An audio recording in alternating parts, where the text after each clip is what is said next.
in the last video that if we saw that if we had a market with perfect competition, and if the current short-term equilibrium price is above the price necessary, or is above the price at which firms would be generating economic profit, then more and more firms would start entering, because if the economic profit is positive, then that means it's a better place to use your resources than whatever your opportunity cost is, that you're making profit above and beyond your opportunity cost. So more and more people enter it. So after a little bit, after one company enters it, or maybe the same firms start adding more seat miles or adding more planes, then we have another short-term supply curve that looks like that. And then a new equilibrium price that's a little bit lower, and a new equilibrium quantity that's a little bit higher. And that keeps happening. Still, your equilibrium price was higher than your price necessary for a normal profit or a zero economic profit. And so more people enter still. And so we have another short-term supply curve. And we move further to the bottom right of this demand curve. And then it keeps happening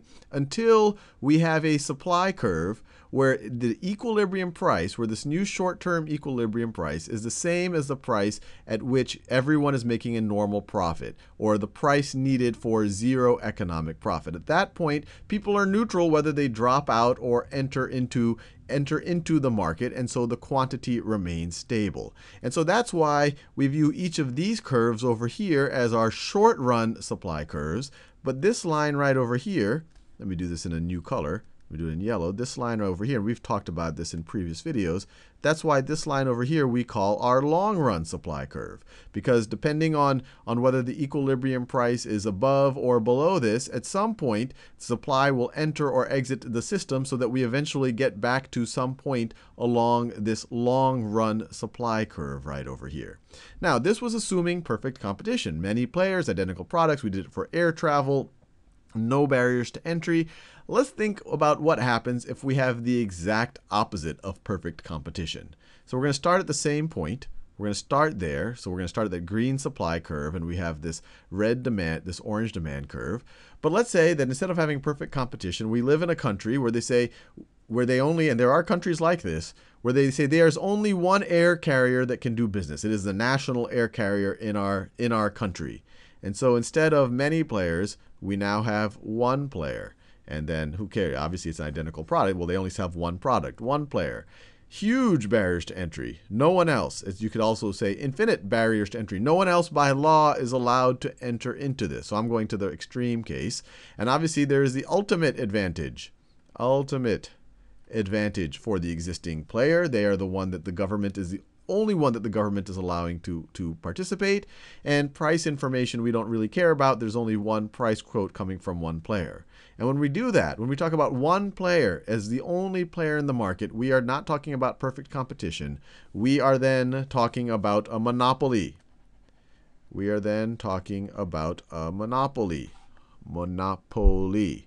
And it is the same word as perhaps one of your favorite board games. And that comes from the point of that board game is to own all of the properties of one of those colors. So at least in the framework of that board game, of the Monopoly board game, the Parker Brothers board game, you have a monopoly on the blue, if you own Park Place and Boardwalk, you have a monopoly on that part of the market. So then that's what you try to do. When you have a monopoly, you can then charge higher prices for when someone lands on your space. And something very similar will happen here. Now, we only have one player. And let's say right now the equilibrium price is higher than the price you need to have zero economic profit. So you have one player, and that player is definitely getting some serious economic profit. Well, they can just sit there because no one else can enter. You're not going to have this trend where more and more supply gets on the market until you get to this long-run supply curve. In fact, there will not be this long-run supply curve. The long-run supply curve is whatever, frankly, the monopolist decides they want to do. If this is where their profits are optimized, they'll do there. In fact, they can even go the other direction. Even though they're already making some economic profit, they might determine, hey, we can make even more economic profit if we lower the quantity offered even more. So they might even take supply out of the market. And so they could have a new supply curve that looks like this. And we have a new equilibrium price that is even higher. And it's at a lower equilibrium quantity. They could even do it more. They could even raise price even more. And so that you have a new equilibrium price that is up here and a lower equilibrium quantity. So clearly when you have a monopoly, something not so good is happening for the consumer. They're able to raise price. It's actually not even efficient because the optimal quantity is not being produced. But I want to leave you there and maybe leave you with something to think about. I've said that the monopolists now, because they don't have to worry about other people entering in to kind of lower the price and get to this normal profit line, because they don't have to worry about that, they can set their quantity to whatever they want, or I guess another way you could think about it, they can set their price to whatever they want and get the corresponding quantity.